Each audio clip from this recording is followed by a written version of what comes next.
अजान शाह की शिक्षा का सार यह है कि इस दुनिया में भौतिक सुविधाएं या गरीबी हमारे असली हैप्पीनेस या दुख का कारण नहीं है, बल्कि सच्ची शांति हमारे माइंड के भीतर धम्म और मोरालिटी की प्रैक्टिस से आती है। जैसे जंगल के मंक्स अत्यंत कठिन परिस्थितियों में भी अपनी अवेयरनेस और समाधि को मजबूत करते हैं, वैसे ही आप सभी को अपने पारिवारिक जीवन में धैर्य और राइट लाइवलीहुड के साथ अपना काम करना चाहिए। जब प्रॉब्लम्स आएं, तो कॉन्टेम्पलेट करें कि यह शरीर और दुनिया केवल पृथ्वी, जल, अग्नि और वायु के तत्वों का एक संग्रह है, इसलिए अपने अटैचमेंट्स और डिल्यूजन से मुक्त हों। केवल मठ में आकर नियम लेना ही काफी नहीं है।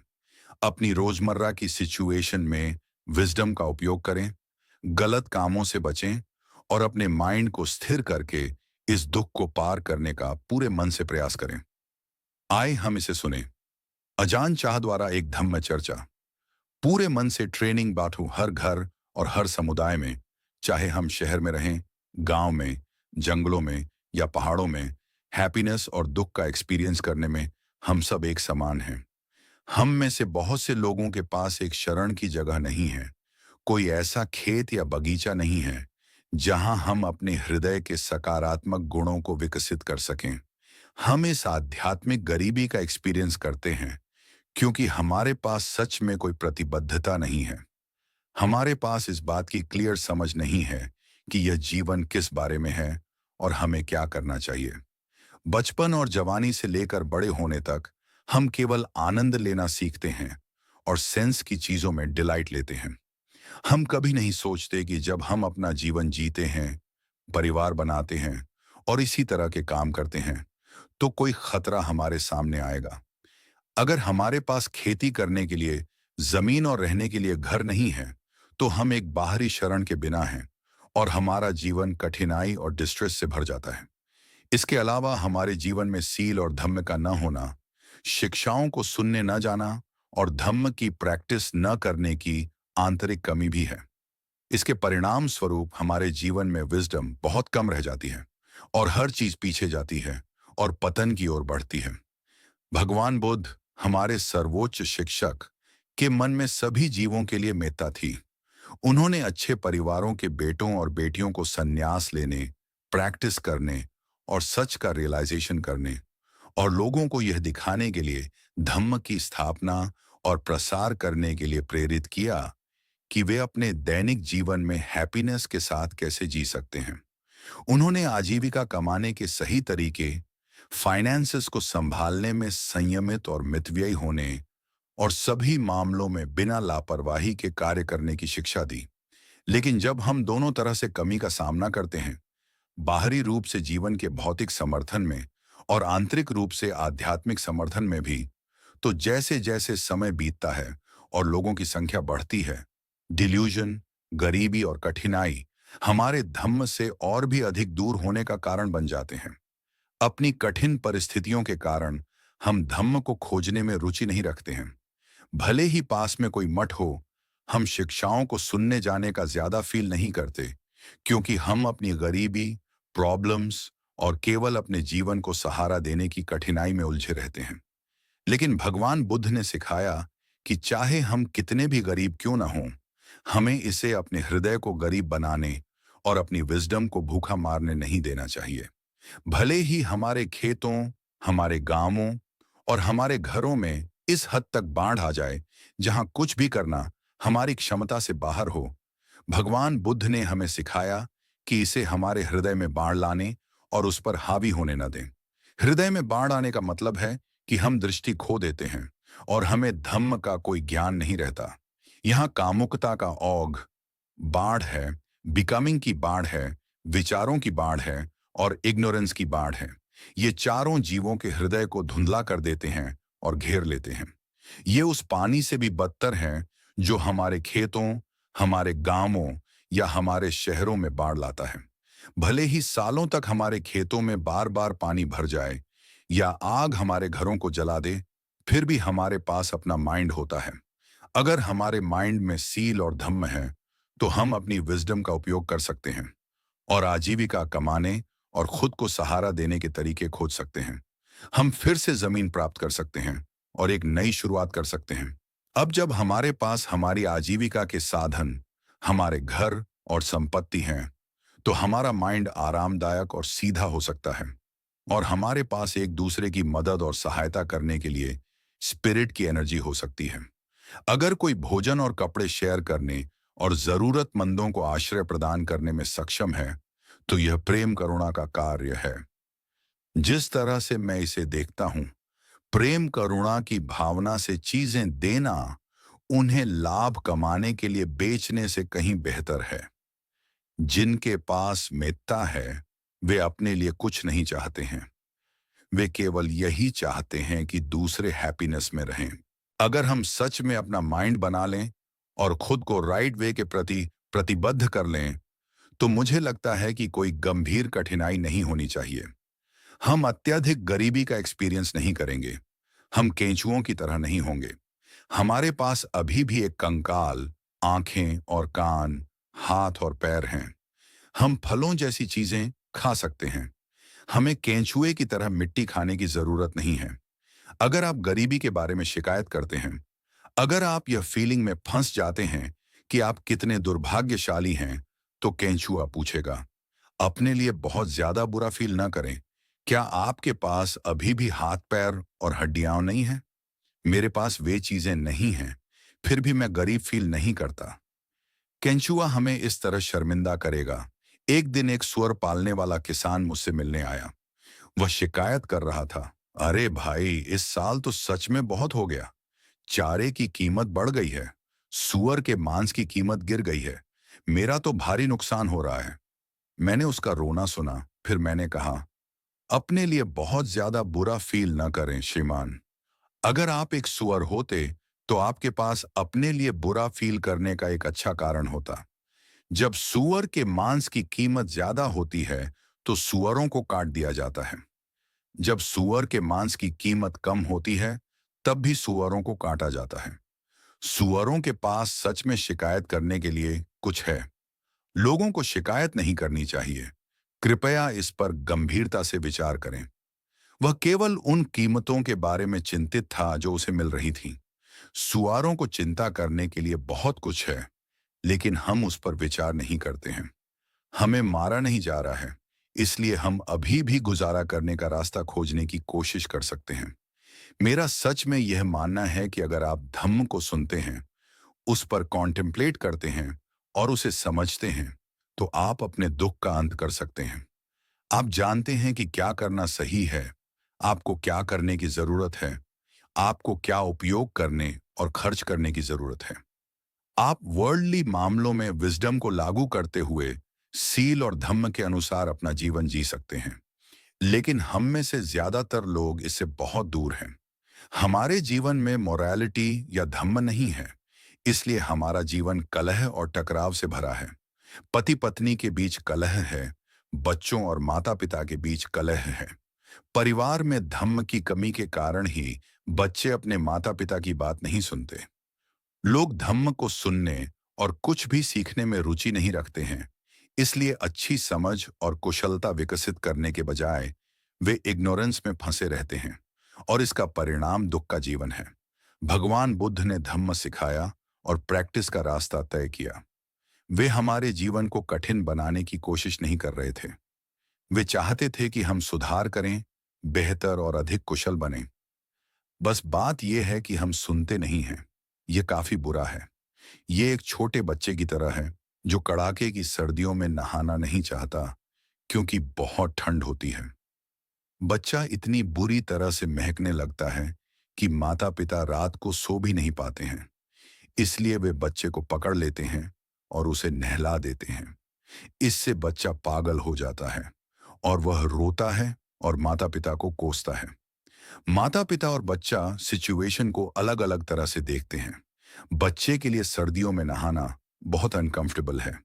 माता पिता के लिए बच्चे की बदबू बर्दाश्त के बाहर है। दोनों विचारों में मेल नहीं हो सकता। भगवान बुद्ध हमें बस वैसा ही नहीं छोड़ना चाहते थे जैसे हम हैं। वे चाहते थे कि हम लगन से काम करें और उन तरीकों से कड़ी मेहनत करें जो अच्छे और फायदेमंद हों और सही पाथ के प्रति उत्साही हों। आलसी होने के बजाय हमें प्रयास करने होंगे। उनकी शिक्षा कोई ऐसी चीज नहीं है जो हमें मूर्ख या बेकार बना देगी। वे हमें सिखाते हैं कि हम जो भी कर रहे हैं, काम कर रहे हैं, खेती कर रहे हैं, परिवार पाल रहे हैं, अपने फाइनेंसेस का प्रबंधन कर रहे हैं, उन सभी पहलुओं के बारे में अवेयर रहते हुए विजडम को कैसे विकसित करें और लागू करें। अगर हम दुनिया में रहते हैं तो हमें अटेंशन देना होगा और दुनिया के तौर तरीकों को जानना होगा, अन्यथा हम भारी मुश्किलों में फंस जाते हैं। हम एक ऐसी जगह पर रहते हैं जहां भगवान बुद्ध और उनका धम्म हमारे लिए परिचित हैं, लेकिन फिर हमारे मन में यह विचार आता है कि हमें बस शिक्षाओं को सुनने जाना है और फिर आराम से रहना है, अपना जीवन पहले की तरह जीना है। ये बुरी तरह से गलत है। भगवान बुद्ध ने इस तरह से कोई ज्ञान कैसे प्राप्त किया होता? इस तरह से तो कभी कोई भगवान बुद्ध होते ही नहीं। उन्होंने विभिन्न प्रकार की संपत्ति के बारे में सिखाया। मानव जीवन की संपत्ति, स्वर्ग लोक की संपत्ति, निब्बान की संपत्ति। जिनके पास धम्म है, भले ही वे दुनिया में रह रहे हों, वे गरीब नहीं हैं। भले ही वे गरीब हों, वे इस पर दुख नहीं उठाते हैं। जब हम धम्म के अनुसार जीते हैं, तो हम जो कर चुके हैं, उस पर पीछे मुड़कर देखने पर हमें कोई डिस्ट्रेस फील नहीं होता है। हम केवल अच्छे कर्म बना रहे हैं। अगर हम बुरे कर्म बना रहे हैं, तो बाद में इसका परिणाम भारी दुख होगा। अगर हमने बुरे कर्म नहीं किए हैं, तो हम भविष्य में ऐसे परिणामों का दुख नहीं सहेंगे। लेकिन अगर हम अपनी आदतों को बदलने और गलत कामों पर रोक लगाने की कोशिश नहीं करते हैं, तो हमारी कठिनाइयां चलती रहती हैं। दोनों मेंटल संकट और भौतिक परेशानियां। इसलिए हमें सुनने और कॉन्टेम्पलेट करने की जरूरत है। और फिर हम यह पता लगा सकते हैं कि कठिनाइयां कहां से आती हैं। क्या आपने कभी अपने कंधों पर डंडे से चीजें खेतों तक नहीं ढोई हैं? जब आगे का भार बहुत भारी होता है, तो क्या उसे उठाना अनकंफर्टेबल नहीं होता? जब यह पीछे की तरफ बहुत भारी होता है, तो क्या उसे उठाना अनकंफर्टेबल नहीं होता? कौन सा तरीका संतुलित है और कौन सा असंतुलित है? जब आप इसे कर रहे होते हैं, तो आप देख सकते हैं धम्म ऐसा ही है। इसमें कारण और प्रभाव है, इसमें सामान्य समझ है। जब भार संतुलित होता है, तो उसे उठाना आसान होता है। हम संयम के रवैये के साथ अपने जीवन को संतुलित तरीके से प्रबंधित कर सकते हैं। हमारे पारिवारिक रिश्ते और हमारा काम अधिक सुचारू हो सकता है। भले ही आप अमीर ना हो, फिर भी आपके माइंड में शांति हो सकती है। आपको उस पर दुख उठाने की जरूरत नहीं है। अगर कोई परिवार कड़ी मेहनत नहीं करता है, तो वे कठिनाई में पड़ जाते हैं। और जब वे दूसरों को अपने से ज्यादा चीजों के साथ देखते हैं, तो वे लालच, ईर्ष्या और रिजेंटमेंट फील करने लगते हैं। और इससे चोरी भी हो सकती है। फिर गांव एक अनहैप्पी जगह बन जाता है। अपने और अपने परिवारों के बेनिफिट के लिए काम करना बेहतर है, इस जीवन के लिए और भविष्य के जन्मों के लिए भी। अगर आपके प्रयासों से आपकी भौतिक जरूरतें पूरी हो जाती हैं, तो आपका माइंड हैप्पी और शांत रहता है। और यह धम्म की शिक्षाओं को सुनने, सही और गलत, पुण्य और पाप के बारे में जानने और अपने जीवन को बेहतर बनाने के लिए लगातार बदलने के अनुकूल है। आप यह पहचानना सीख सकते हैं कि कैसे गलत काम करने से केवल कठिनाई पैदा होती है, और आप ऐसे कामों को छोड़ देंगे और सुधार करते रहेंगे।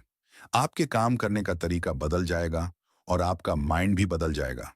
एक इग्नोरेंट इंसान होने से आप नॉलेज वाले इंसान बन जाएंगे। बुरी हैबिट वाले इंसान से आप एक अच्छे दिल वाले इंसान बन जाएंगे। आप जो जानते हैं वह अपने बच्चों और पोते पोतियों को सिखा सकते हैं।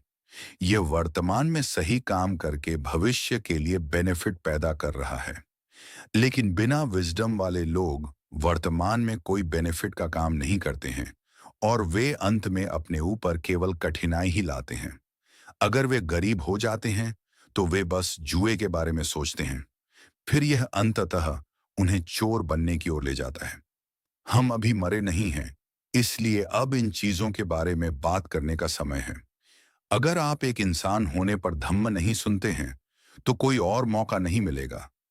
क्या आपको लगता है कि जानवरों को धम्म सिखाया जा सकता है? जानवरों का जीवन हमारे जीवन से बहुत ज्यादा कठिन है। एक मेंढक या टोड, एक सुअर या कुत्ता, एक कोबरा या वाइपर, एक गिलहरी या खरगोश के रूप में जन्म लेना। जब लोग उन्हें देखते हैं तो वे केवल उन्हें मारने या पीटने, उन्हें पकड़ने या भोजन के लिए पालने के बारे में ही सोचते हैं। इंसान के रूप में हमारे पास यह अवसर है। ये बहुत बेहतर है। हम अभी भी जिंदा हैं, इसलिए अब इसे देखने और अपने तरीकों को सुधारने का समय है। अगर चीजें कठिन हैं, तो फिलहाल कठिनाई को सहने की कोशिश करें और राइट वे में जिएं, जब तक कि एक दिन आप इसे कर न सकें। धम्म की प्रैक्टिस करना ऐसा ही है। मैं आप सभी को एक अच्छा माइंड रखने और नैतिक तरीके से अपना जीवन जीने की जरूरत की याद दिलाना चाहूंगा। आप अब तक चाहे जैसे भी चीजें कर रहे हों, आपको देखना चाहिए और एग्जामिन करना चाहिए कि यह अच्छा है या नहीं। अगर आप गलत तरीकों पर चल रहे हैं, तो उन्हें छोड़ दें। गलत आजीविका को छोड़ दें। अपनी आजीविका एक अच्छे और सभ्य तरीके से कमाएं, जो दूसरों को नुकसान न पहुंचाए और आपको या समाज को नुकसान न पहुंचाए। जब आप सही आजीविका की प्रैक्टिस करते हैं, तो आप एक आरामदायक माइंड के साथ जी सकते हैं। हम मंक्स और भिक्षुणियां अपनी सभी भौतिक जरूरतों के लिए गृहस्थों पर निर्भर हैं, और हम कॉन्टेम्पलेशन पर निर्भर हैं, ताकि हम गृहस्थों को उनकी अपनी समझ और बेनिफिट के लिए धम्म समझा सकें, जिससे वे अपना जीवन सुधार सकें। जो कुछ भी दुख और टकराव का कारण बनता है, आप उसे पहचानना और दूर करना सीख सकते हैं। एक दूसरे के साथ मिलकर रहने के प्रयास करें। एक दूसरे का शोषण करने या नुकसान पहुंचाने के बजाय अपने रिश्तों में हार्मनी रखें। आजकल चीजें काफी खराब हैं। लोगों के लिए एक साथ मिलकर रहना मुश्किल है। यहां तक कि जब कुछ लोग एक छोटी सी बैठक के लिए एक साथ आते हैं, तो भी बात नहीं बनती। वे बस एक दूसरे का चेहरा 3 बार देखते हैं और वे एक दूसरे को मारना शुरू करने के लिए तैयार हो जाते हैं। ऐसा क्यों है? यह केवल इसलिए है क्योंकि लोगों के जीवन में कोई सील या धम्म नहीं है। हमारे माता पिता के समय में यह बहुत अलग था। लोगों के एक दूसरे को देखने के तरीके से ही पता चलता था कि वे प्यार और दोस्ती फील करते थे। अब ऐसा कुछ नहीं है। अगर शाम होते ही गांव में कोई अजनबी आ जाता है, तो सभी को शक होने लगेगा। वह रात में यहाँ क्या करने आ रहा है? गांव में आने वाले किसी इंसान से हमें क्यों डरना चाहिए? अगर कोई अजनबी कुत्ता गांव में आता है, तो कोई उस पर दोबारा विचार नहीं करेगा। तो क्या कोई इंसान कुत्ते से भी बदतर है? यह एक बाहरी व्यक्ति है, एक अजनबी। कोई भी बाहरी व्यक्ति कैसे हो सकता है? जब कोई गांव में आता है, तो हमें खुश होना चाहिए। उन्हें आश्रय की जरूरत है, इसलिए वे हमारे साथ रह सकते हैं और हम उनकी देखभाल कर सकते हैं और उनकी मदद कर सकते हैं। हमें कुछ साथ मिल जाएगा। लेकिन आजकल मेहमान नवाजी और सद्भावना की कोई परंपरा नहीं बची है। केवल डर और शक है। मैं तो कहूंगा कि कुछ गांवों में अब लोग बचे ही नहीं हैं। वहां केवल जानवर हैं। हर चीज को लेकर शक है। हर झाड़ी और जमीन के हर इंच पर कब्जे की भावना है, सिर्फ इसलिए क्योंकि कोई मोरालिटी नहीं है, कोई आध्यात्मिकता नहीं है। जब कोई सील और कोई धम्म नहीं होता है, तो हम बेचैनी और पागलपन का जीवन जीते हैं। लोग रात को सोने जाते हैं और जल्द ही जाग जाते हैं, इस बात की चिंता करते हुए कि क्या हो रहा है, या किसी आवाज के बारे में जो उन्होंने सुनी। गांवों में लोग एक दूसरे के साथ मिलकर नहीं रहते या एक दूसरे पर भरोसा नहीं करते। माता पिता और बच्चे एक दूसरे पर भरोसा नहीं करते। पति और पत्नी एक दूसरे पर भरोसा नहीं करते। यह क्या हो रहा है? यह सब धम्म से दूर रहने और धम्म से रहित जीवन जीने का परिणाम है। इसलिए आप जहां भी देखते हैं, ऐसा ही है और जीवन कठिन है। अगर कुछ लोग गांव में आते हैं और रात के लिए आश्रय का अनुरोध करते हैं, तो अब उन्हें कोई होटल खोजने के लिए कहा जाता है। अब हर चीज बिजनेस है। पहले कोई उन्हें इस तरह वापस भेजने के बारे में नहीं सोचता था। पूरा गांव मेहमान नवाजी दिखाने में शामिल हो जाता था। लोग जाते थे और अपने पड़ोसियों को इनवाइट करते थे, और हर कोई मेहमानों के साथ शेयर करने के लिए खाना और पीना लाता था। अब ऐसा नहीं किया जा सकता। अपना रात का खाना खाने के बाद लोग दरवाजे बंद कर लेते हैं। अब हम दुनिया में जहां भी देखते हैं, चीजें इसी तरह चल रही हैं। इसका मतलब है कि गैर आध्यात्मिक चीजें बढ़ रही हैं और कब्जा कर रही हैं। हम लोग आमतौर पर बहुत हैप्पी नहीं हैं और हम किसी पर बहुत ज्यादा भरोसा नहीं करते हैं। कुछ लोग तो अब अपने माता पिता को भी मार डालते हैं।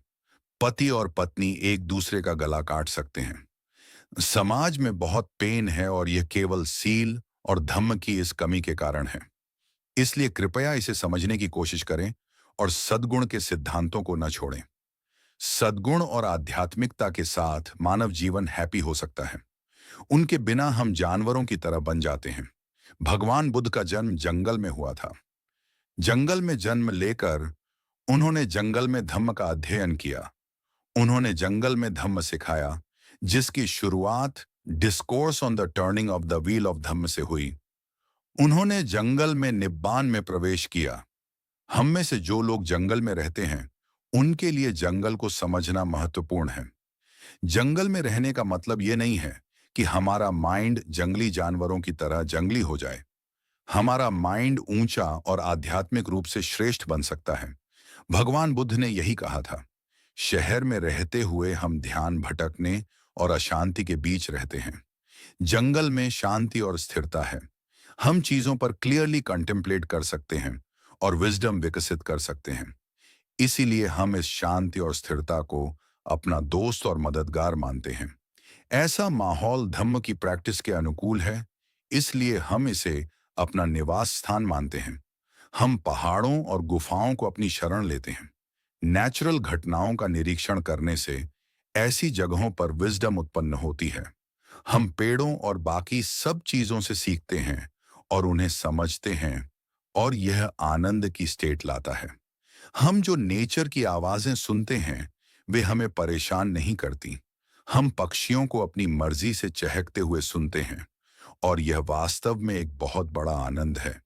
हम किसी भी अवर्शन के साथ प्रतिक्रिया नहीं करते हैं और हम हानिकारक विचार नहीं सोच रहे हैं। हम किसी के भी प्रति कठोर नहीं बोल रहे हैं या आक्रामक व्यवहार नहीं कर रहे हैं। जंगल की आवाजें सुनने से माइंड को खुशी मिलती है। भले ही हम आवाजें सुन रहे हों, माइंड शांत रहता है। दूसरी ओर लोगों की आवाजें शांतिपूर्ण नहीं हैं। यहां तक कि जब लोग अच्छी तरह से बोलते हैं, तब भी यह माइंड में कोई गहरी शांति नहीं लाता है। लोगों को जो आवाजें पसंद हैं, जैसे संगीत, वे शांतिपूर्ण नहीं हैं। वे उत्साह और आनंद पैदा करते हैं, लेकिन उनमें कोई शांति नहीं है। जब लोग एक साथ होते हैं और इस तरह प्लेजर की तलाश करते हैं, तो यह आम तौर पर विचारहीन और आक्रामक, विवादित भाषण की ओर ले जाएगा और अशांति की स्थिति बढ़ती रहती है। इंसानों की आवाजें ऐसी ही होती हैं।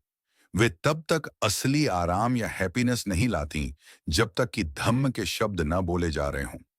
आमतौर पर जब लोग समाज में एक साथ रहते हैं, तो वे अपने स्वयं के हितों के लिए बोल रहे होते हैं, एक दूसरे को परेशान कर रहे होते हैं, बुरा मान रहे होते हैं और एक दूसरे पर आरोप लगा रहे होते हैं। और इसका एकमात्र परिणाम कंफ्यूजन और परेशानी है। बिना धम्म के लोग नेचुरली ऐसे ही होते हैं। इंसानों की आवाजें हमें डिल्यूजन की ओर ले जाती हैं। संगीत की आवाजें और गानों के शब्द माइंड को उत्तेजित और कंफ्यूज करते हैं। इस पर एक नजर डालें। संगीत सुनने से मिलने वाली आनंददायक संवेदनाओं पर विचार करें। लोग फील करते हैं कि यह वास्तव में कुछ महान है, कि इसमें बहुत मजा आता है। जब वे संगीत और नृत्य का शो सुन रहे होते हैं, तो वे कड़ी धूप में खड़े रह सकते हैं। वे वहां तब तक खड़े रह सकते हैं जब तक कि वे पूरी तरह से भुन न जाएं, लेकिन फिर भी वे फील करते हैं कि वे मजा कर रहे हैं। लेकिन फिर अगर कोई कठोरता से बोलता है, उनकी आलोचना करता है या उन्हें कोसता है, तो वे फिर से अनहैप्पी हो जाते हैं। इंसानों की साधारण आवाजों के साथ ऐसा ही होता है। लेकिन अगर इंसानों की आवाजें धम्म की आवाजें बन जाती हैं, अगर माइंड धम्म है और हम धम्म बोल रहे हैं, तो वह सुनने लायक है, सोचने लायक है, अध्ययन करने और कॉन्टेम्पलेट करने लायक है। उस तरह की आवाज अच्छी है, किसी अत्यधिक असंतुलित तरीके से नहीं, बल्कि इस तरह से जो हैप्पीनेस और शांति लाती है। इंसानों की साधारण आवाजें आमतौर पर केवल कंफ्यूजन, परेशानी और पीड़ा ही लाती हैं। वे वासना, क्रोध और कंफ्यूजन के उत्पन्न होने का कारण बनती हैं और वे लोगों को लालची होने, दूसरों को नुकसान पहुंचाने और नष्ट करने की इच्छा रखने के लिए उकसाती हैं। लेकिन जंगल की आवाजें वैसी नहीं होती। अगर हम किसी पक्षी की पुकार सुनते हैं, तो इससे हमें वासना या क्रोध नहीं आता। हमें अभी वर्तमान में बेनिफिट पैदा करने के लिए अपने समय का उपयोग करना चाहिए। भगवान बुद्ध का यही इरादा था। इस जीवन में बेनिफिट, भविष्य के जन्मों में बेनिफिट। इस जीवन में बचपन से ही हमें अध्ययन करने में खुद को लगाने की जरूरत है। कम से कम इतना सीखने की जरूरत है कि हम आजीविका कमाने में सक्षम हो सकें, ताकि हम अपना भरण पोषण कर सकें और अंततः एक परिवार स्थापित कर सकें और गरीबी में न जिएं। लेकिन आमतौर पर हमारा ऐसा जिम्मेदार रवैया नहीं होता है। इसके बजाय हम केवल आनंद लेना चाहते हैं। जहां भी कोई त्योहार, कोई नाटक या कोई संगीत कार्यक्रम होता है, हम वहां पहुंच जाते हैं। यहां तक कि जब फसल काटने का समय नजदीक आ रहा हो, तब भी बूढ़े लोग प्रसिद्ध गायक को सुनने के लिए पोते पोतियों को साथ खींच ले जाएंगे। आप कहाँ जा रही हैं दादी? मैं बच्चों को संगीत कार्यक्रम सुनाने ले जा रही हूँ। मुझे नहीं पता कि दादी बच्चों को ले जा रही हैं या बच्चे उन्हें ले जा रहे हैं। इससे कोई फर्क नहीं पड़ता कि यात्रा कितनी लंबी या कठिन हो सकती है, और वे बार बार जाते हैं। वे कहते हैं कि वे पोते पोतियों को सुनाने ले जा रहे हैं, लेकिन सच्चाई यह है कि वे खुद जाना चाहते हैं। उनके लिए यही एक अच्छा समय है। अगर आप उन्हें धम्म सुनने और सही और गलत के बारे में जानने के लिए मठ में आने के लिए आमंत्रित करते हैं, तो वे कहेंगे, आप आगे बढ़ें, मैं घर पर रहना और आराम करना चाहता हूं। या मेरे सिर में बहुत दर्द है, मेरी पीठ में दर्द है, मेरे घुटनों में दर्द है, मुझे सच में अच्छा फील नहीं हो रहा है।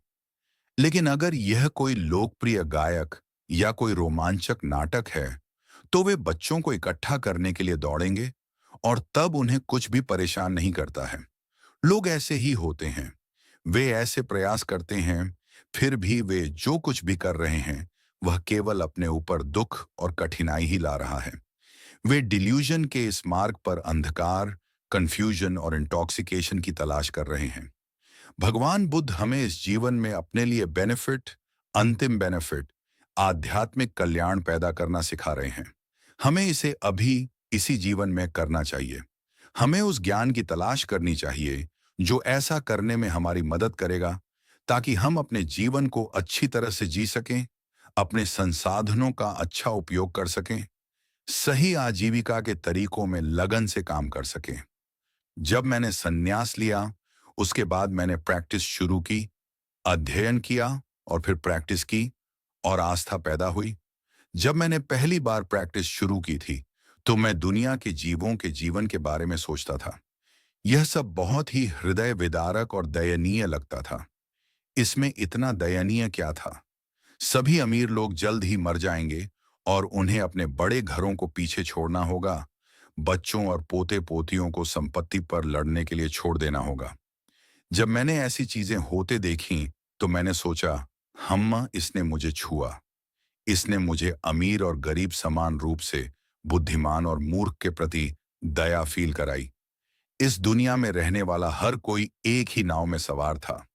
हमारे शरीर पर चिंतन करना, दुनिया की स्थिति और सचेतन जीवों के जीवन के बारे में थकान और वैराग्य लाता है। सन्यासी जीवन के बारे में सोचना कि हमने जंगल में रहने और प्रैक्टिस करने के लिए जीवन का यह तरीका अपनाया है, और निराशा और वैराग्य का निरंतर रवैया विकसित करने से हमारी प्रैक्टिस आगे बढ़ेगी। प्रैक्टिस के कारकों के बारे में लगातार सोचने से परमानंद उत्पन्न होता है। शरीर के रोंगटे खड़े हो जाते हैं।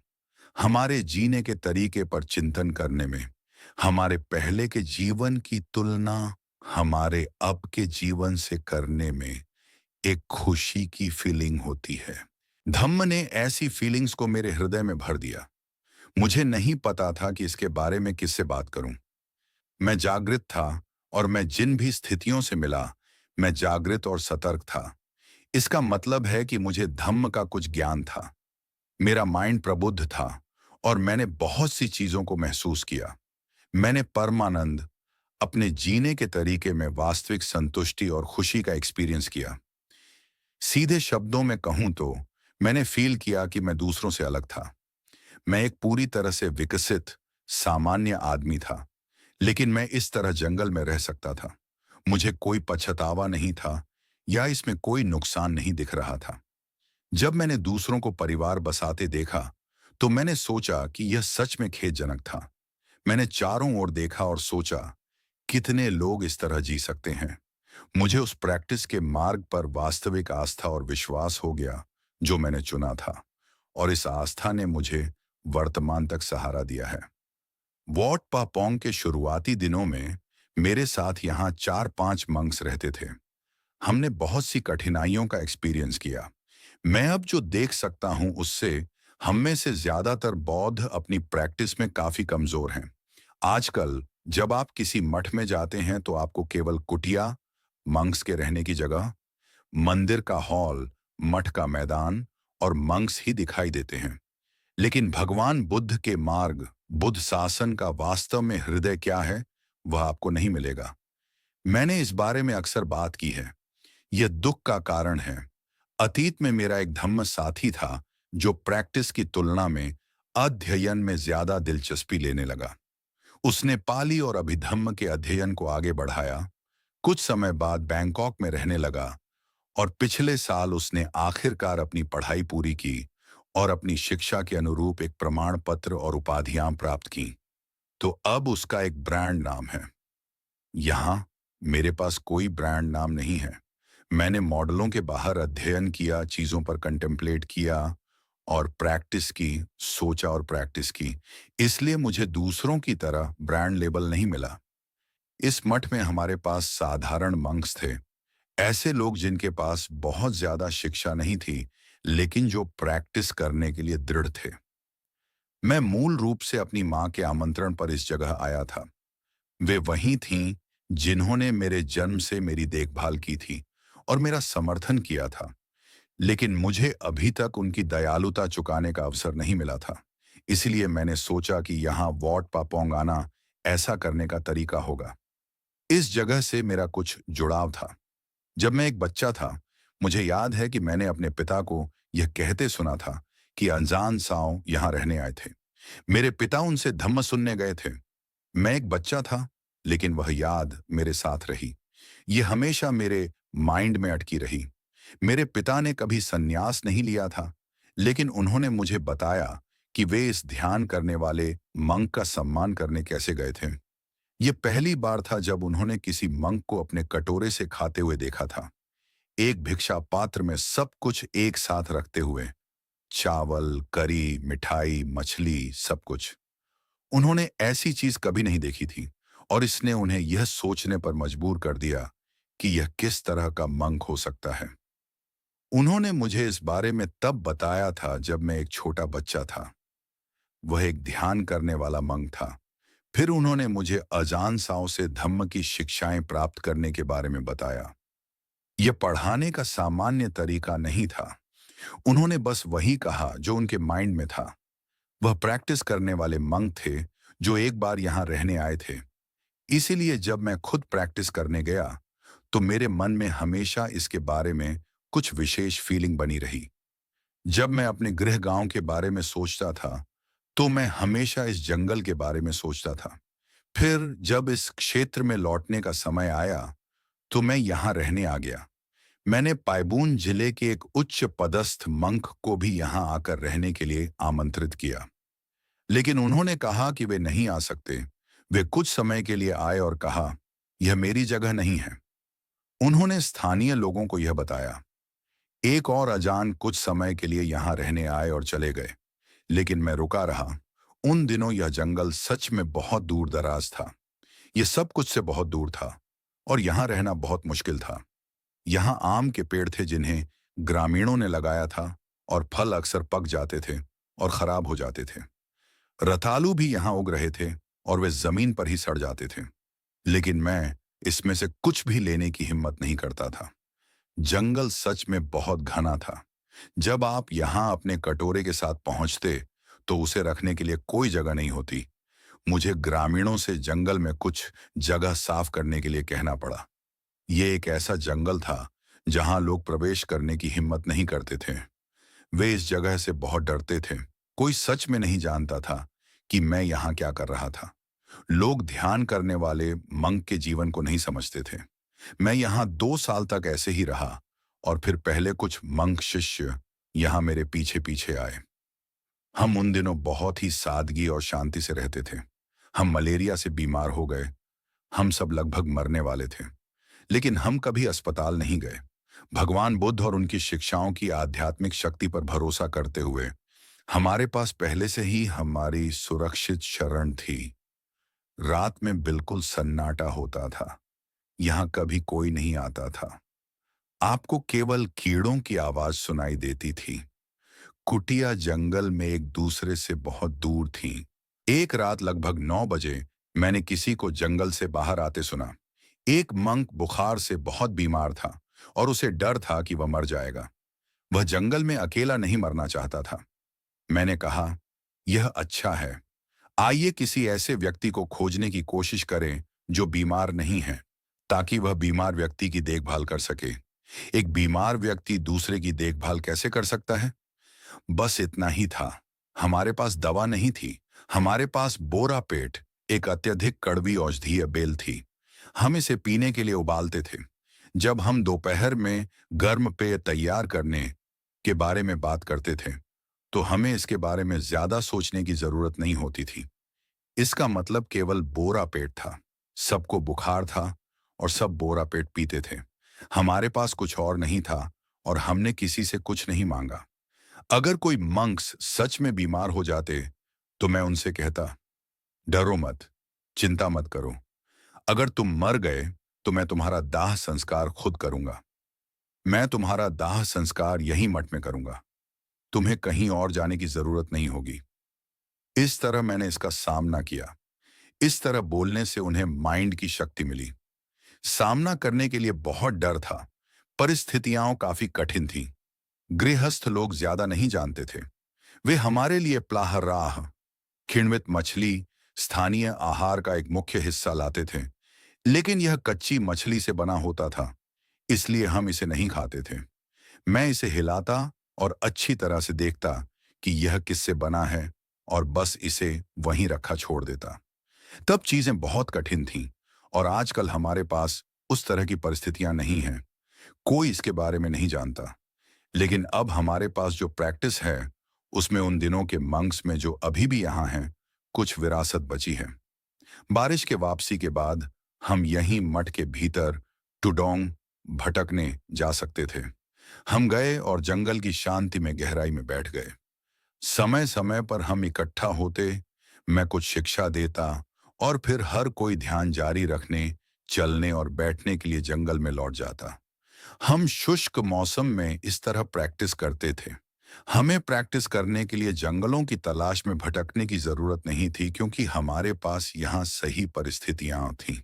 हमने यहीं टुडोंग की प्रैक्टिस को बनाए रखा। अब बारिश के बाद हर कोई कहीं निकलना चाहता है। इसका परिणाम आमतौर पर यह होता है कि उनकी प्रैक्टिस बाधित हो जाती है। इसे लगातार और ईमानदारी से करते रहना महत्वपूर्ण है, ताकि आप अपने डिफाइलमेंट्स को जान सकें। प्रैक्टिस का यह तरीका कुछ अच्छा और प्रामाणिक है। अतीत में यह बहुत कठिन था। यह उस कहावत की तरह है कि हम अब इंसान न रहने के लिए प्रैक्टिस करते हैं। मंक बनने के लिए इंसान को मर जाना चाहिए। हमने विनय का कड़ाई से पालन किया और हर किसी को अपने कार्यों के बारे में वास्तविक शर्म की भावना थी। काम करते समय, पानी ढोते समय या मैदान में झाड़ू लगाते समय आपने मंक्स को बात करते नहीं सुना। कटोरा धोते समय यह पूरी तरह से शांत था। अब कुछ दिन मुझे किसी को यह बताने के लिए भेजना पड़ता है कि वे बात करना बंद करें और पता लगाएं कि यह सारा हंगामा किस बारे में है। मुझे आश्चर्य होता है कि क्या वे वहां बॉक्सिंग कर रहे हैं। शोर इतना तेज होता है कि मैं कल्पना नहीं कर सकता कि क्या हो रहा है। इसलिए मुझे बार बार उन्हें गपशप करने से मना करना पड़ता है। मुझे नहीं पता कि उन्हें किस बारे में बात करने की जरूरत है। जब वे पेट भर खा लेते हैं तो वे प्लेजर फील करने के कारण लापरवाह हो जाते हैं। मैं कहता रहता हूं, जब तुम भिक्षाटन से वापस आओ तो बात मत करो। अगर कोई पूछे कि तुम बात क्यों नहीं करना चाहते, तो उनसे कहो, मेरी सुनने की शक्ति कमजोर है। अन्यथा यह भौंकने वाले कुत्तों के झुंड जैसा हो जाता है। गपशप करने से भावनाएं उत्पन्न होती हैं और यहां तक कि आपकी हाथापाई भी हो सकती है, खासकर दिन के उस समय जब हर कोई भूखा होता है, कुत्ते भूखे होते हैं और डिफाइलमेंट्स सक्रिय होते हैं। मैंने यही ध्यान दिया है। लोग पूरे मन से प्रैक्टिस में प्रवेश नहीं करते हैं। मैंने वर्षों से इसे बदलते देखा है। जिन लोगों ने अतीत में प्रशिक्षण लिया था, उन्हें कुछ परिणाम मिले और वे अपनी देखभाल कर सकते हैं। लेकिन अब कठिनाइयों के बारे में सुनने से लोग डर कर भाग जाएंगे। इसकी कल्पना करना बहुत कठिन है। यदि आप चीजों को आसान बनाते हैं तो हर कोई रुचि लेता है, लेकिन इसका क्या फायदा? अतीत में हम कुछ बेनिफिट का एहसास करने में सक्षम थे क्योंकि हर किसी ने पूरे मन से एक साथ प्रशिक्षण लिया था। जो मंक्स तब यहां रहते थे, उन्होंने सच में सहनशीलता की अत्यधिक प्रैक्टिस की। हमने शुरू से अंत तक चीजों को एक साथ देखा। उन्हें प्रैक्टिस के बारे में कुछ समझ है। कई वर्षों तक एक साथ प्रैक्टिस करने के बाद मैंने सोचा कि मठ स्थापित करने के लिए उन्हें उनके गृह गांवों में भेजना उचित होगा। आप में से जो बाद में आए, वे सच में कल्पना नहीं कर सकते कि तब हमारे लिए यह कैसा था। मुझे नहीं पता कि इसके बारे में किससे बात करूं। प्रैक्टिस अत्यंत सख्त थी। धैर्य और सहनशीलता सबसे महत्वपूर्ण चीजें थीं जिनके द्वारा हम जीते थे। किसी ने भी परिस्थितियों के बारे में शिकायत नहीं की। अगर हमारे पास खाने के लिए केवल सादे चावल होते तो किसी ने शिकायत नहीं की। हमने पूर्ण सन्नाटे में खाया। कभी इस बात पर चर्चा नहीं की कि खाना स्वादिष्ट था या नहीं। बोरापेट वह था जो हमारे पास गर्म पेय के लिए था। मॉन्क्स में से एक मध्य थाईलैंड गया और वहां कॉफी पी। किसी ने उसे यहां वापस लाने के लिए कुछ दिया, इसलिए हमने एक बार कॉफी पी, लेकिन इसमें डालने के लिए कोई चीनी नहीं थी। इसके बारे में किसी ने शिकायत नहीं की। हमें चीनी कहां से मिलती? इसलिए हम कह सकते हैं कि हमने सच में कॉफी पी, स्वाद को मीठा करने के लिए बिना किसी चीनी के। हम समर्थन के लिए दूसरों पर निर्भर थे और हम ऐसे लोग बनना चाहते थे जिनका समर्थन करना आसान हो। इसलिए निश्चित रूप से हमने किसी से कोई अनुरोध नहीं किया। उस तरह हम लगातार चीजों के बिना काम कर रहे थे और जिस भी स्थिति में खुद को पाते थे उसे सह रहे थे। एक साल गृहस्थ समर्थक श्री प्युंग और श्रीमती दाइंग यहाँ संन्यास लेने आए। वे शहर से थे और उन्होंने कभी इस तरह जीवन नहीं जिया था। चीजों के बिना काम करना, कठिनाई सहना, हमारी तरह खाना, अजान के मार्गदर्शन में प्रैक्टिस करना और प्रशिक्षण के नियमों में उल्लिखित कर्तव्यों का पालन करना। लेकिन उन्होंने अपने भतीजे के यहाँ रहने के बारे में सुना तो उन्होंने आने और संन्यास लेने का फैसला किया। जैसे ही उन्होंने संन्यास लिया, एक दोस्त उनके लिए कॉफी और चीनी ला रहा था। वे ध्यान की प्रैक्टिस करने के लिए जंगल में रह रहे थे, लेकिन उन्हें सुबह जल्दी उठने और कुछ भी करने से पहले पीने के लिए दूध वाली कॉफी बनाने की हैबिट थी। इसलिए उन्होंने अपनी कुटिया को चीनी और कॉफी से भर लिया। लेकिन यहाँ हमारे पास सुबह का मंत्रोच्चार और ध्यान होता था, फिर तुरंत मंक्स भिक्षा के लिए जाने की तैयारी करते, इसलिए उन्हें कॉफी बनाने का मौका नहीं मिलता। कुछ समय बाद यह बात समझ में आने लगी। श्री प्युंग आगे पीछे टहलते, ये सोचते हुए कि क्या किया जाए। उनके पास कॉफी बनाने की कोई जगह नहीं थी और कोई इसे बनाकर उन्हें देने नहीं आ रहा था।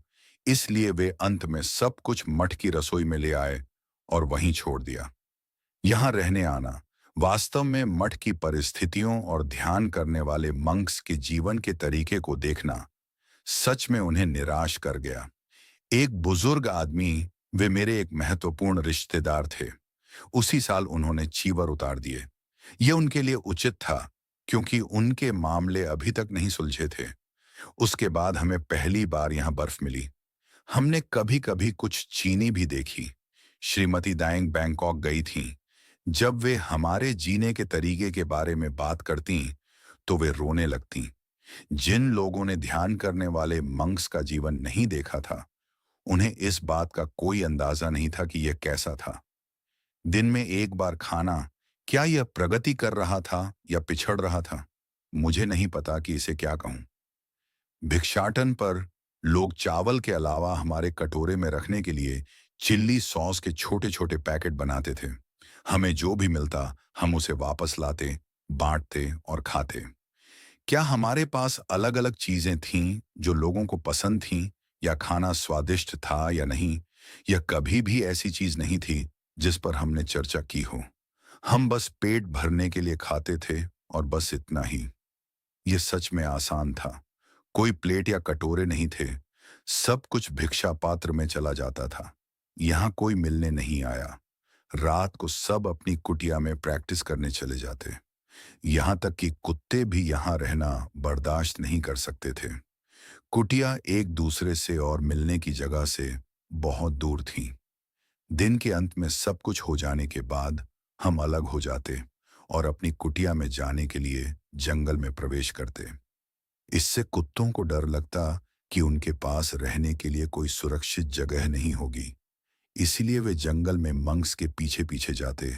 लेकिन जब वे अपनी कुटिया में ऊपर जाते तो कुत्ते अकेले रह जाते और डर फील करते। इसीलिए वे किसी अन्य मंक का पीछा करने की कोशिश करते। लेकिन वह मंक भी अपनी कुटिया में गायब हो जाता। इसलिए कुत्ते भी यहाँ नहीं रह सकते थे। ये हमारी मेडिटेशन की प्रैक्टिस का जीवन था। मैं कभी कभी इस बारे में सोचता था, कुत्ते भी इसे बर्दाश्त नहीं कर सकते, लेकिन फिर भी हम यहाँ रहते हैं। काफी एक्सट्रीम है। इसने मुझे थोड़ा उदास भी कर दिया। हम बुखार के साथ हर तरह की बाधाओं के साथ रहे, लेकिन हमने मृत्यु का सामना किया और हम सब बच गए। मृत्यु का सामना करने के अलावा हमें खराब भोजन जैसी कठिन परिस्थितियों के साथ जीना पड़ा, लेकिन यह कभी चिंता का विषय नहीं था। जब मैं उस समय को पीछे मुड़कर देखता हूँ और उसकी तुलना अब हमारे पास मौजूद कंडीशन से करता हूँ, तो वे एक दूसरे से बहुत दूर हैं। पहले हमारे पास कभी कटोरे या प्लेट नहीं थे। सब कुछ एक साथ भिक्षा पात्र में रखा जाता था। अब ऐसा नहीं किया जा सकता। इसलिए अगर 100 मंक्स खा रहे हैं तो हमें बाद में बर्तन धोने के लिए 5 लोगों की जरूरत होती है। कभी कभी जब धम्म चर्चा का समय होता है तब भी वे धो रहे होते हैं। इस तरह की चीज कॉम्प्लिकेशंस पैदा करती है। मुझे नहीं पता कि इसके बारे में क्या करना है। मैं इसे आप पर छोड़ दूंगा कि आप विचार करने के लिए अपनी विजडम का उपयोग करें। इसका कोई अंत नहीं है। जो लोग शिकायत करना पसंद करते हैं, उन्हें हमेशा शिकायत करने के लिए कुछ और मिल ही जाएगा, चाहे कंडीशंस कितनी भी अच्छी क्यों ना हो जाएं। तो परिणाम यह है कि मंक्स स्वाद और सुगंध के प्रति बहुत ज्यादा अटैच्ड हो गए हैं। कभी कभी मैं उन्हें उनके सन्यासी भटकने के बारे में बात करते हुए सुन लेता हूं। अरे भाई, वहां का खाना सच में बहुत बढ़िया है। मैं तट के किनारे दक्षिण में टुडोंग गया और मैंने बहुत सारे झींगे खाए। मैंने समुद्र की बड़ी मछलियां खाई। वे इसी के बारे में बात करते हैं। जब माइंड ऐसी चिंताओं में लगा होता है तो भोजन की इच्छा में अटैच्ड होना और डूब जाना आसान होता है। अनियंत्रित माइंड्स भटक रहे हैं और साइट्स, साउंड्स, स्मेल्स, टेस्ट, शारीरिक संवेदनाओं और विचारों में फंस रहे हैं और धम्म की प्रैक्टिस करना कठिन हो जाता है। जब वे टेस्टर्स से अटैच्ड होते हैं तो किसी अनजान के लिए लोगों को राइट वे पर चलने की शिक्षा देना मुश्किल हो जाता है। यह कुत्ता पालने जैसा है। अगर आप इसे सिर्फ सादे चावल खिलाते हैं तो यह मजबूत और स्वस्थ होगा, लेकिन कुछ दिनों के लिए इसके चावल के ऊपर कुछ स्वादिष्ट करी डाल दें और उसके बाद यह सादे चावल की तरफ देखेगा भी नहीं। साइट्स, साउंड्स, स्मेल्स और टेस्टर्स धम्म की प्रैक्टिस को नष्ट कर देते हैं। वे बहुत नुकसान पहुंचा सकते हैं। अगर हम में से हर कोई अपनी 4 जरूरतों, वस्त्र, भिक्षा, निवास और दवाइयों के उपयोग पर कॉन्टेम्पलेट नहीं करता है, तो भगवान बुद्ध का मार्ग फल फूल नहीं सकता। आप देख सकते हैं कि दुनिया में चाहे कितनी भी भौतिक प्रगति और विकास हो, इंसानों का कंफ्यूजन और दुख उसके साथ साथ बढ़ता है, और कुछ समय तक ऐसा चलने के बाद समाधान खोजना लगभग असंभव हो जाता है। इसलिए मैं कहता हूं कि जब आप किसी मठ में जाते हैं तो आप मंक्स, मंदिर और कुटिया देखते हैं, लेकिन आप बुद्ध शासन नहीं देखते। शासन इस तरह से पतन की ओर है। इसे ऑब्जर्व करना आसान है। शासन, जिसका अर्थ है वास्तविक और सीधी शिक्षा, जो लोगों को ईमानदार और सीधा होने, एक दूसरे के प्रति प्रेम करुणा रखने का निर्देश देती है, खो गई है, और उथल पुथल और डिस्ट्रेस इसकी जगह ले रहे हैं। जो लोग अतीत में मेरे साथ प्रैक्टिस के वर्षों से गुजरे हैं, उन्होंने अभी भी अपनी लगन बनाए रखी है, लेकिन यहाँ 25 वर्षों के बाद मैं देखता हूं कि प्रैक्टिस कैसे ढीली हो गई है। अब लोग खुद को आगे बढ़ाने और बहुत ज्यादा प्रैक्टिस करने की हिम्मत नहीं करते हैं। वे डरते हैं। उन्हें डर है कि यह आत्म कष्ट का चरम होगा। अतीत में हमने बस इसके लिए प्रयास किया। कभी कभी मंक्स कई दिनों या एक सप्ताह तक उपवास करते थे। वे अपने माइंड्स को देखना चाहते थे, अपने माइंड्स को ट्रेन करना चाहते थे। अगर यह जिद्दी है तो आप इसे कोड़े मारते हैं। माइंड और शरीर एक साथ काम करते हैं। जब हम अभी तक प्रैक्टिस में कुशल नहीं हैं, अगर शरीर बहुत मोटा और आरामदायक है, तो माइंड नियंत्रण से बाहर हो जाता है। जब आग लगती है और हवा चलती है, तो यह आग फैलाती है और घर को जला देती है। यह ऐसा ही है। पहले जब मैं कम खाने, कम सोने और कम बोलने के बारे में बात करता था, तो मंक समझते थे और इसे दिल पर लेते थे। लेकिन अब ऐसी बातें प्रैक्टिस करने वालों के माइंड्स को शायद पसंद ना आए। हम अपना रास्ता खोज सकते हैं। हमें दुख क्यों सहना चाहिए और इतनी कठोरता से प्रैक्टिस क्यों करनी चाहिए? यह आत्म कष्ट का चरम है। यह भगवान बुद्ध का पाथ नहीं है। जैसे ही कोई इस तरह की बात करता है, हर कोई सहमत हो जाता है। वे भूखे हैं। तो मैं उनसे क्या कह सकता हूं? मैं इस रवैये को सुधारने की कोशिश करता रहता हूं, लेकिन अब ऐसा ही लगता है। तो आप सभी कृपया अपने माइंड्स को मजबूत और फर्म बनाएं। आज आप मुझे अपने शिक्षक के रूप में सम्मान देने के लिए विभिन्न शाखा मठों से एकत्र हुए हैं। धम्म में दोस्तों के रूप में इकट्ठा हुए हैं। इसीलिए मैं प्रैक्टिस के पाथ के बारे में कुछ शिक्षा दे रहा हूं। सम्मान की प्रैक्टिस एक सर्वोच्च धम्म है। कोई कलह नहीं हो सकती। लोग आपस में लड़ेंगे और एक दूसरे को नहीं मारेंगे जब सच्चा सम्मान होगा। एक आध्यात्मिक गुरु, हमारे उपदेशकों और शिक्षकों का सम्मान करना हमें फलने फूलने का कारण बनता है। भगवान बुद्ध ने इसे एक शुभ चीज के रूप में बताया था। शहर के लोगों को मशरूम खाना पसंद हो सकता है। वे पूछते हैं, मशरूम कहाँ से आते हैं? कोई उन्हें बताता है, वे जमीन में उगते हैं। तो वे एक टोकरी उठाते हैं और गांव की ओर निकल पड़ते हैं, यह उम्मीद करते हुए कि मशरूम उनके तोड़ने के लिए सड़क के किनारे कतार में लगे होंगे। लेकिन वे चलते रहते हैं, पहाड़ियां चढ़ते हैं और खेतों से गुजरते हैं, बिना कोई मशरूम देखे। गांव का एक व्यक्ति पहले मशरूम तोड़ने गया है और जानता है कि उन्हें कहाँ खोजना है। वह जानता है कि किस जंगल के किस हिस्से में जाना है। लेकिन शहर के लोगों को केवल अपनी प्लेट में मशरूम देखने का एक्सपीरियंस होता है। उन्होंने सुना कि वे जमीन में उगते हैं और उन्हें लगा कि उन्हें खोजना आसान होगा, लेकिन ऐसा नहीं हुआ। समाधि में माइंड को ट्रेन करना ऐसा ही है। हमें लगता है कि यह आसान होगा, लेकिन जब हम बैठते हैं तो हमारे पैरों में दर्द होता है, हमारी पीठ में दर्द होता है, हम थका हुआ फील करते हैं, हमें गर्मी और खुजली होती है। फिर हम निराश फील करने लगते हैं, यह सोचकर कि समाधि हमसे उतनी ही दूर है जितना जमीन से आसमान। हम नहीं जानते कि क्या करें और कठिनाइयों से घबरा जाते हैं।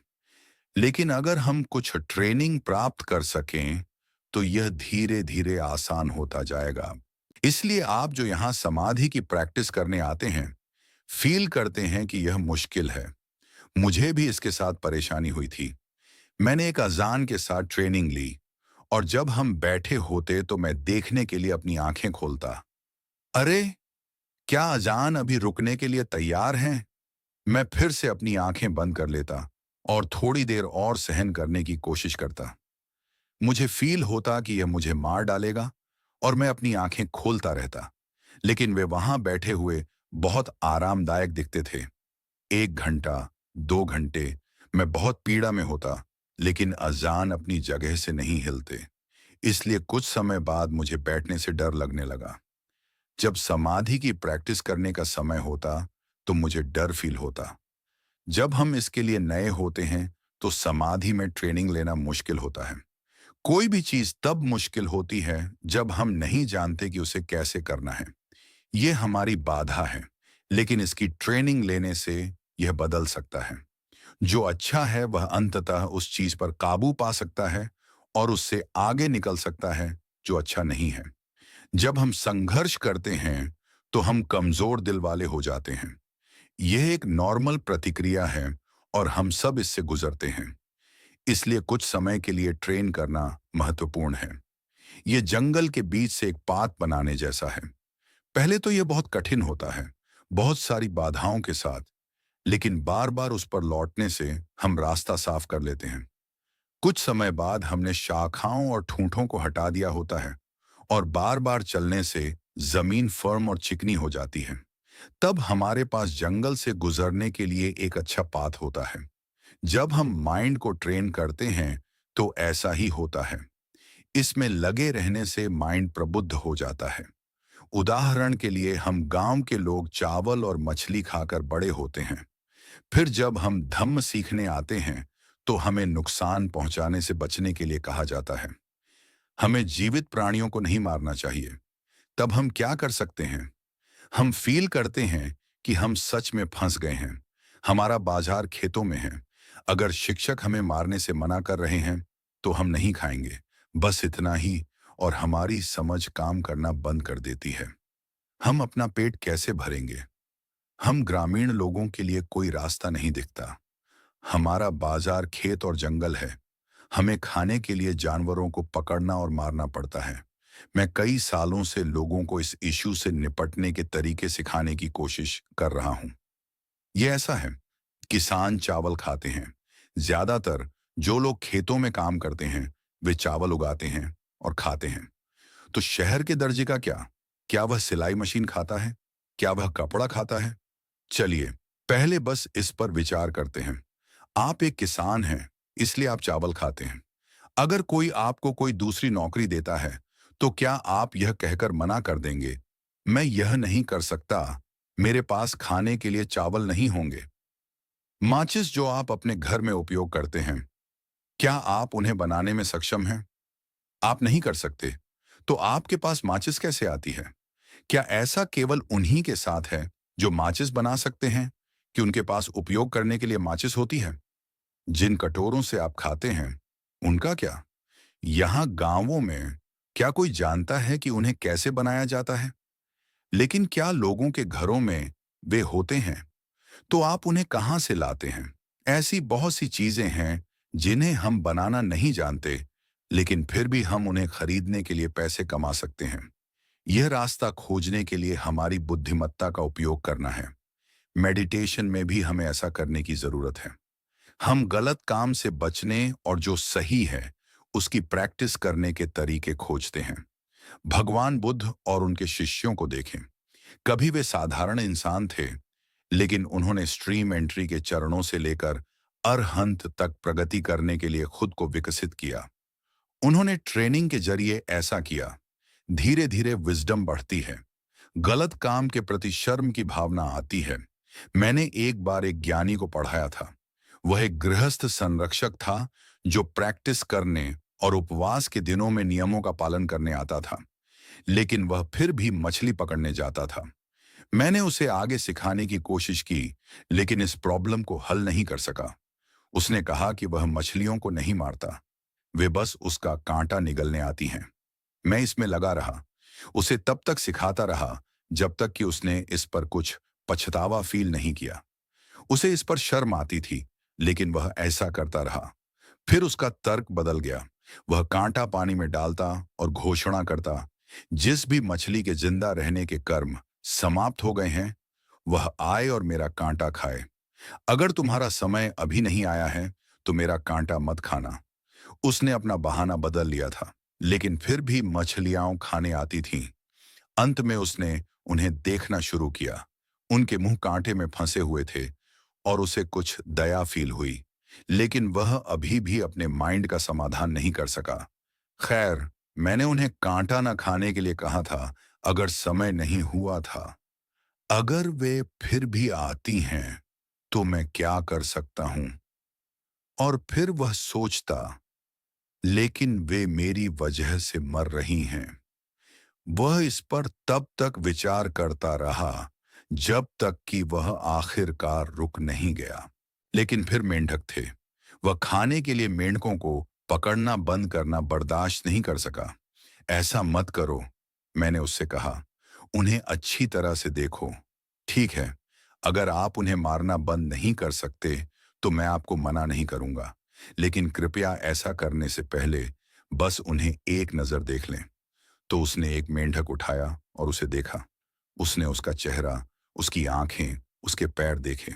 अरे भाई, ये तो मेरे बच्चे जैसा दिखता है।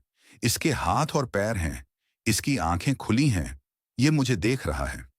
उसे बहुत दुख फील हुआ, लेकिन फिर भी उसने उन्हें मार डाला। वह हर एक को इस तरह देखता और फिर उसे मार देता। यह फीलिंग कि वह कुछ बुरा कर रहा था।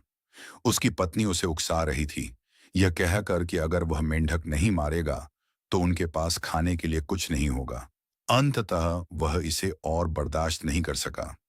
वह उन्हें पकड़ता तो था, लेकिन पहले की तरह उनके पैर नहीं तोड़ता था। पहले वह उनके पैर तोड़ देता था ताकि वे दूर न भाग सकें। फिर भी वह खुद को उन्हें मुक्त करने के लिए तैयार नहीं कर सका। खैर, मैं बस उनकी देखभाल कर रहा हूँ, उन्हें यहाँ खाना खिला रहा हूँ। मैं केवल उन्हें पाल रहा हूँ।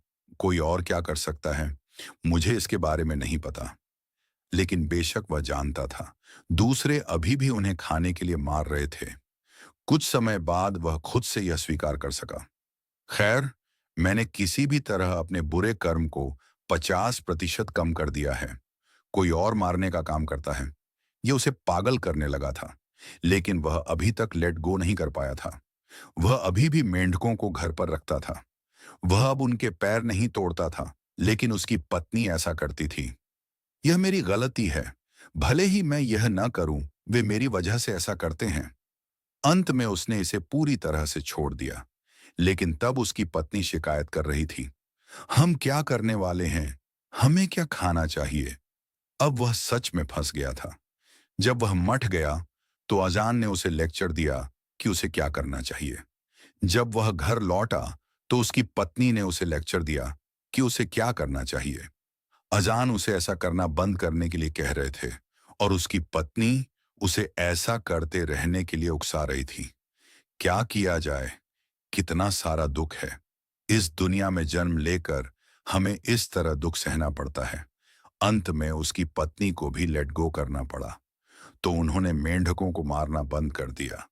वह अपने खेत में काम करता था, अपनी भैंसों की देखभाल करता था।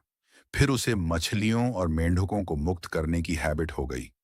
जब उसने जालों में फंस मछलियों को देखा, तो उसने उन्हें आजाद कर दिया। एक बार वह एक दोस्त के घर गया और एक बर्तन में कुछ मेंढक देखे, और उसने उन्हें आजाद कर दिया। फिर उसके दोस्त की पत्नी रात का खाना बनाने आई। उसने बर्तन का ढक्कन खोला और देखा कि मेंढक गायब थे। उन्हें समझ में आ गया कि क्या हुआ था। यह वही पुण्य के हृदय वाला आदमी है। वह एक मेंढक पकड़ने में कामयाब रही और उसने उससे चिल्ली पेस्ट बनाया। वे खाने बैठे, और जैसे ही वह चावल का अपना निवाला चिल्ली में डुबाने गया, उसने कहा, अरे पुण्य के हृदय वाले, आपको यह नहीं खाना चाहिए। यह मेंढक का चिल्ली पेस्ट है। यह बहुत ज्यादा था। कितना दुख है, बस जिंदा रहना और अपना पेट भरने की कोशिश करना। इस बारे में सोचते हुए उसे बाहर निकलने का कोई रास्ता नहीं दिखा। वह पहले से ही एक बूढ़ा आदमी था, इसलिए उसने संन्यास लेने का फैसला किया। उसने संन्यास का सामान तैयार किया, अपना सिर मुंडवाया और घर के अंदर चला गया। जैसे ही उसकी पत्नी ने उसका मुंडा हुआ सिर देखा, वह रोने लगी।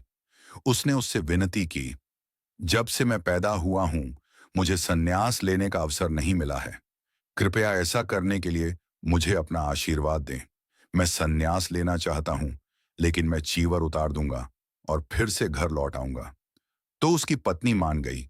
उसने स्थानीय मठ में संन्यास लिया और समारोह के बाद उसने उपदेशक से पूछा कि उसे क्या करना चाहिए।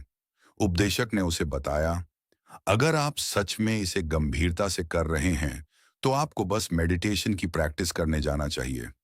एक मेडिटेशन गुरु का अनुसरण करें, यहाँ घरों के पास मत रहें। वह समझ गया और उसने ऐसा करने का फैसला किया। वह एक रात मंदिर में सोया और सुबह यह पूछते हुए विदा ली कि उसे अजान तोंगरात कहाँ मिल सकते हैं। अजान तोंगरात अजान चाह के शुरुआती वर्षों के दौरान एक प्रसिद्ध मेडिटेशन शिक्षक थे। उसने अपना कटोरा कंधे पर रखा और भटकता हुआ निकल पड़ा। एक नया मंक जो अभी तक अपने चीवर को बहुत सफाई से नहीं पहन सकता था, लेकिन उसने अजान तोंगरात तक अपना रास्ता खोज लिया। आदरणीय अजान, मेरे जीवन में कोई और लक्ष्य नहीं है। मैं अपना शरीर और अपना जीवन आपको अर्पित करना चाहता हूं। अजान तोंगरात ने जवाब दिया, बहुत अच्छा, बहुत सारा पुण्य। आप मुझसे लगभग चूक ही गए थे। मैं बस अपने रास्ते पर जाने ही वाला था। इसलिए अपने प्रणाम करें और वहां बैठ जाएं। नए मंक ने पूछा, अब जब मैंने संन्यास ले लिया है, तो मुझे क्या करना चाहिए? ऐसा हुआ कि वे एक पुराने पेड़ के ठूंठ के पास बैठे थे। अजान तोंगरात ने उसकी ओर इशारा किया और कहा, खुद को इस पेड़ के ठूंठ की तरह बनाओ, कुछ और मत करो, बस खुद को इस पेड़ के ठूंठ की तरह बनाओ। उन्होंने उसे इस तरह मेडिटेशन सिखाया। तो अजान तोंगरात अपने रास्ते चले गए और मंक उनके शब्दों पर कॉन्टेम्पलेट करने के लिए वहीं रुक गया। अजान ने मुझे एक पेड़ के ठूंठ की तरह बनाने के लिए सिखाया। मुझे क्या करना है? वह लगातार इस पर विचार करता रहा, चाहे वह चल रहा हो, बैठा हो या सोने के लिए लेटा हो। उसने ठूंठ के पहले एक बीज होने के बारे में सोचा कि वह कैसे एक पेड़ में विकसित हुआ, बड़ा हुआ और बूढ़ा हुआ और अंततः काट दिया गया। बस इस ठूंठ को छोड़ दिया गया। अब जबकि यह एक ठूंठ है, यह और नहीं बढ़ेगा और इसमें से कुछ भी नहीं खिलेगा। वह अपने माइंड में इस पर चर्चा करता रहा, बार बार इस पर विचार करता रहा, जब तक कि यह उसका मेडिटेशन ऑब्जेक्ट नहीं बन गया। उसने सभी घटनाओं पर लागू करने के लिए इसका विस्तार किया और इसे अंदर की ओर मोड़ने और खुद पर लागू करने में सक्षम था। कुछ समय बाद मैं शायद इस ठूंठ की तरह एक बेकार चीज बनने वाला हूं। इस बात का एहसास होने से उसे चीवर न उतारने का दृढ़ संकल्प मिला। इस बिंदु पर उसका माइंड तय हो चुका था। उसे इस स्टेज तक पहुंचाने के लिए कंडीशंस एक साथ आ गई थीं।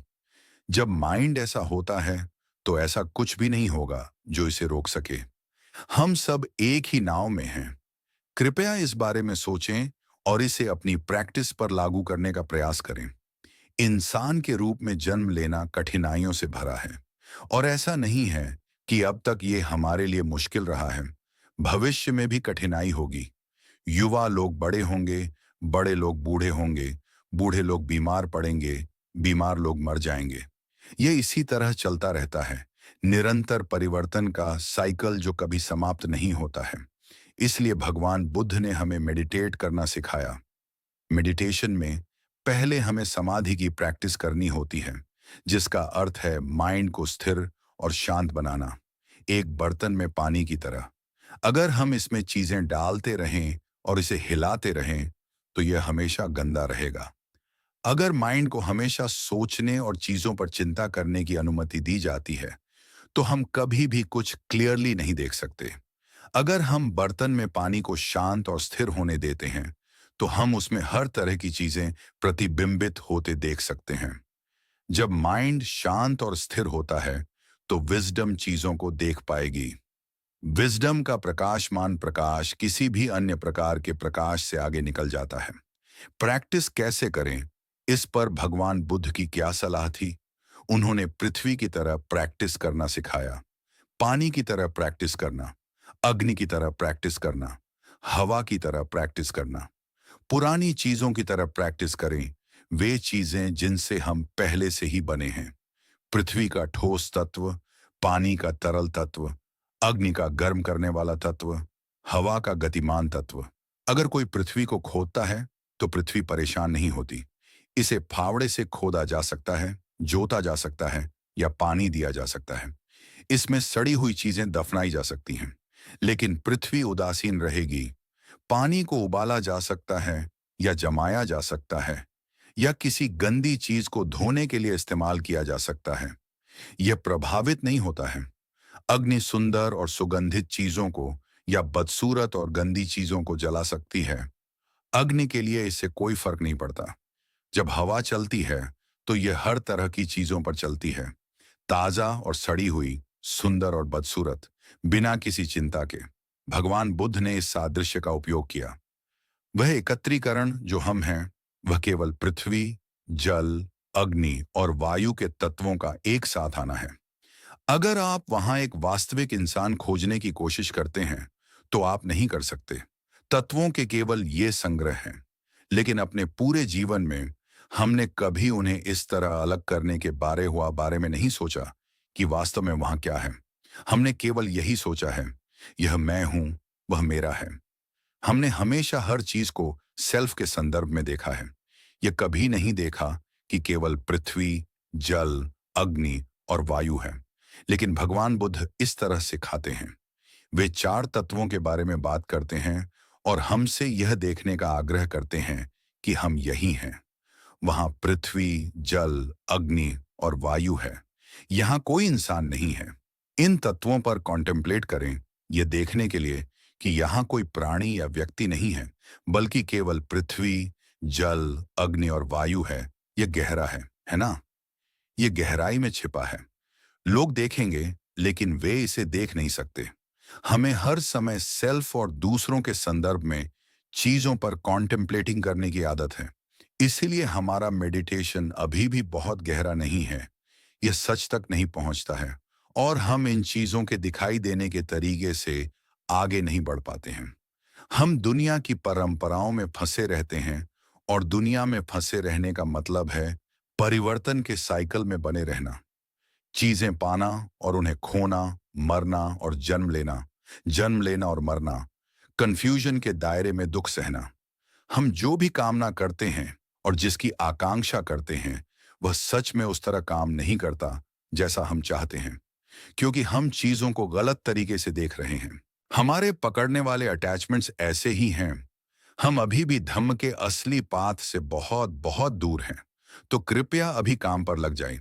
ऐसा न कहें, बूढ़ा होने के बाद मैं मठ जाना शुरू कर दूंगा। बुढ़ापा क्या है? युवा लोग भी बूढ़े हुए हैं और बूढ़े लोग भी। जन्म से ही उनकी उम्र बढ़ रही है। हम ये कहना पसंद करते हैं, जब मैं बड़ा हो जाऊंगा, जब मैं बड़ा हो जाऊंगा। अरे, युवा लोग बड़े हैं, पहले से बड़े हैं। एजिंग का यही मतलब है। आप सभी कृपया इस पर एक नजर डालें। हम सभी के पास यह बोझ है। यह हम सभी के लिए काम करने का एक कार्य है। अपने माता पिता या दादा दादी के बारे में सोचें। उनका जन्म हुआ, फिर वे बूढ़े हुए और अंत में वे गुजर गए। अब हम नहीं जानते कि वे कहाँ गए हैं।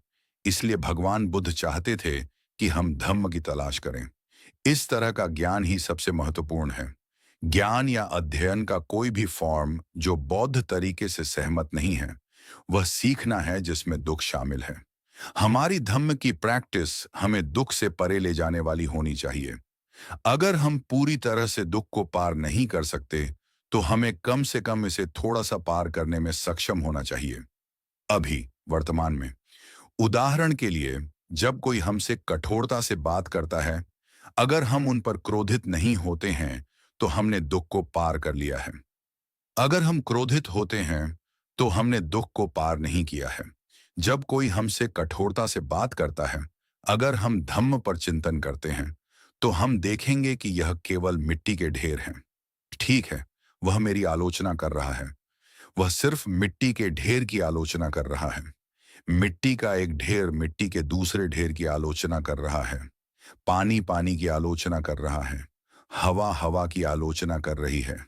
आग आग की आलोचना कर रही है।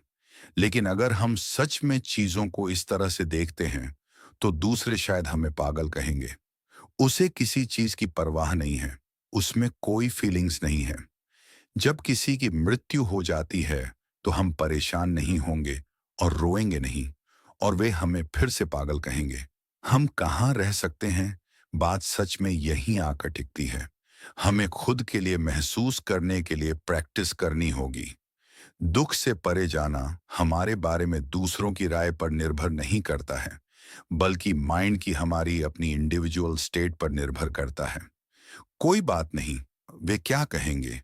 हम अपने लिए सच का एक्सपीरियंस करते हैं, तब हम आराम से रह सकते हैं। लेकिन आम तौर पर हम इसे इतनी दूर तक नहीं ले जाते। युवा 1 या 2 बार मठ में जाएंगे, फिर जब वे घर जाते हैं तो उनके दोस्त उनका मजाक उड़ाते हैं। अरे धम्म धम्मो, वे शर्मिंदा फील करते हैं और उन्हें यहाँ वापस आने का मन नहीं करता। उनमें से कुछ ने मुझे बताया है कि वे शिक्षाओं को सुनने यहाँ आए और कुछ समझ प्राप्त की, इसलिए उन्होंने शराब पीना और भीड़ के साथ घूमना बंद कर दिया। लेकिन उनके दोस्तों ने उन्हें नीचा दिखाया। तुम मठ जाते हो और अब तुम हमारे साथ बाहर शराब पीने नहीं जाना चाहते, तुम्हें क्या प्रॉब्लम है? इसलिए वे शर्मिंदा हो जाते हैं और अंततः फिर से वही पुरानी चीजें करने लगते हैं। लोगों के लिए इस पर टिके रहना मुश्किल है, इसलिए बहुत ऊंची आकांक्षा रखने के बजाय आइए धैर्य और सहनशीलता की प्रैक्टिस करें। अपने परिवारों में धैर्य और रिस्ट्रेंट का प्रयोग करना पहले से ही बहुत अच्छा है। झगड़ा और लड़ाई मत करो। अगर आप मिलजुल कर रह सकते हैं, तो आपने उस पल के लिए दुख को पार कर लिया है, और यह अच्छा है। जब चीजें होती हैं, तो धम्म को याद करें। सोचें कि आपके आध्यात्मिक मार्गदर्शकों ने आपको क्या सिखाया है। वे आपको लेट गो करना, त्यागना, बचना, चीजों को नीचे रखना सिखाते हैं। वे आपको अपनी प्रॉब्लम्स को हल करने के लिए इस तरह से प्रयास करने और लड़ने की शिक्षा देते हैं। जिस धम्म को आप सुनने आते हैं, वह सिर्फ आपकी प्रॉब्लम्स को हल करने के लिए है। हम किस तरह की प्रॉब्लम्स के बारे में बात कर रहे हैं? आपके परिवारों के बारे में क्या? क्या आपको अपने बच्चों, अपने जीवन साथी, अपने दोस्तों, अपने काम और अन्य मामलों में कोई प्रॉब्लम्स है? ये सभी चीजें आपको बहुत सिरदर्द देती हैं, है ना? ये वे प्रॉब्लम्स हैं जिनके बारे में हम बात कर रहे हैं। शिक्षाएं आपको बता रही हैं कि आप धम्म के साथ दैनिक जीवन की प्रॉब्लम्स को हल कर सकते हैं। हमने इंसान के रूप में जन्म लिया है। हैप्पी माइंड्स के साथ जीना संभव होना चाहिए। हम अपनी जिम्मेदारियों के अनुसार अपना काम करते हैं। अगर चीजें मुश्किल हो जाती हैं, तो हम सहनशीलता की प्रैक्टिस करते हैं। सही तरीके से आजीविका कमाना एक प्रकार की धम्म प्रैक्टिस है, नैतिक जीवन जीने की प्रैक्टिस। इस तरह खुशी और सद्भाव से रहना पहले से ही काफी अच्छा है। लेकिन हम आमतौर पर नुकसान उठा रहे हैं। नुकसान मत उठाओ। अगर आप नियमों का पालन करने के लिए उपवास के दिन यहां आते हैं और फिर घर जाकर लड़ते हैं, तो यह एक नुकसान है। क्या आप सुन रहे हैं कि मैं क्या कह रहा हूं दोस्तों? ऐसा करना सिर्फ एक नुकसान है। इसका मतलब है कि आप धम्म को थोड़ा सा भी नहीं देखते हैं। इसमें कोई लाभ नहीं है। कृपया इसे समझें। अब आपने आज एक उचित समय तक धम्म को सुना है।